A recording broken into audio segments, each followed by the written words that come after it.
ok jaajëf léegi mu présenté l'installation bi doon def évacuation bi ak préparation fro yi pour après pex bi fro yi muy jaar pour dem ci salle de bain yi léegi lii mooy boîte nourriture centrale bi léegi bu jógee si seen eau bi fii lay ñëw arrivé après départ yëpp fii lay jógee seen bi mooy comme ren escalier bi nii comme ça amul lu muy baare fii la boîte nourriture bi di nekk léegi bii mooy ñëw ci seen eau bi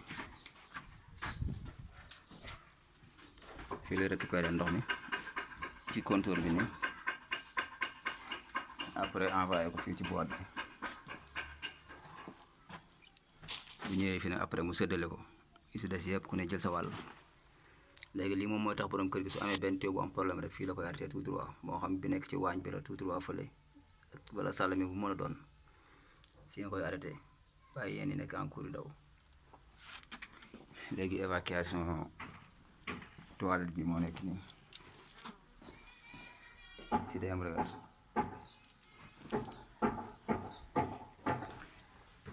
wala na salle de bain yi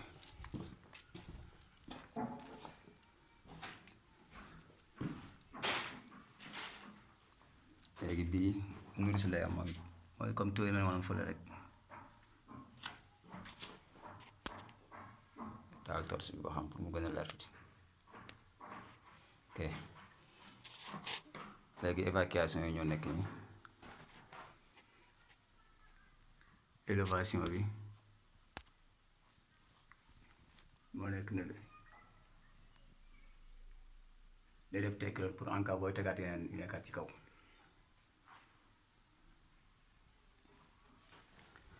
amaan na fii yeneen affaire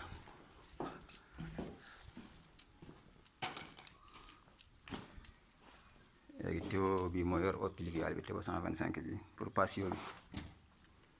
mooy yóbbu ndoxu taw bi nekk fii patio bi tamit ndoxu tawam bi moo koy yóbbu tuyau 125 bi après fële day am regard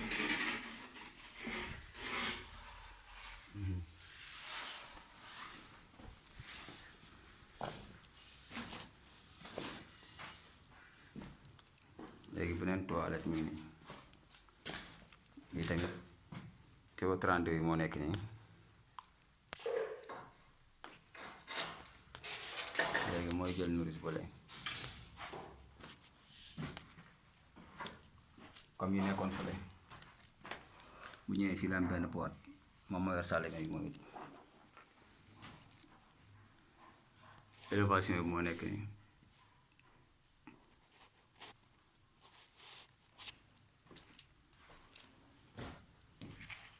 du si daa xaw a lëndëm tuuti nag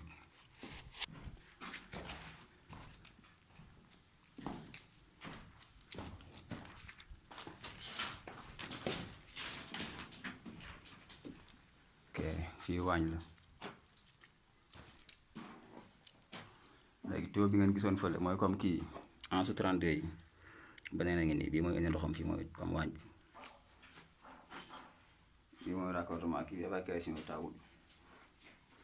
bee mooy élévation bi jóg ci kaw yóbbaale aération ak beneen waañ di répété waat ci kaw boobu moo koy yóbbaale léegi ndoxam lay yóbbaale ak xaaraale tee boobu soo bëggee installé da ngay tijji tay bi rek continue lii eau pluviale la siphon de cour lay am foofu fii day am regard 60 lay am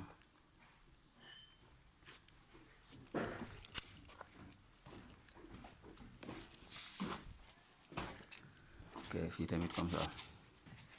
day am benn boîte fii nii wàcc léegi mu yor fii day am lavabo 16 trucs après am sangukaay dem ci kaw yóbbaale tuyau bi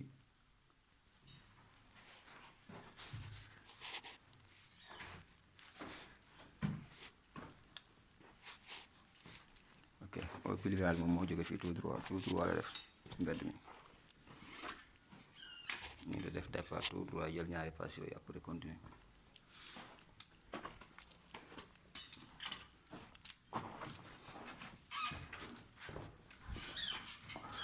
jël bi après jël bële tuyau ba la ngeen di seet après ñëw ni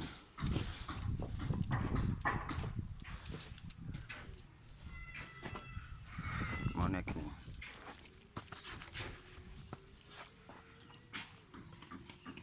mooy tuyau bi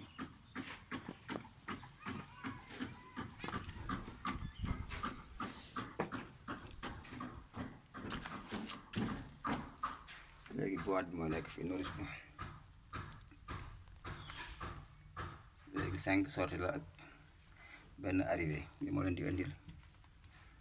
après mu jox 5 yi yëpp ok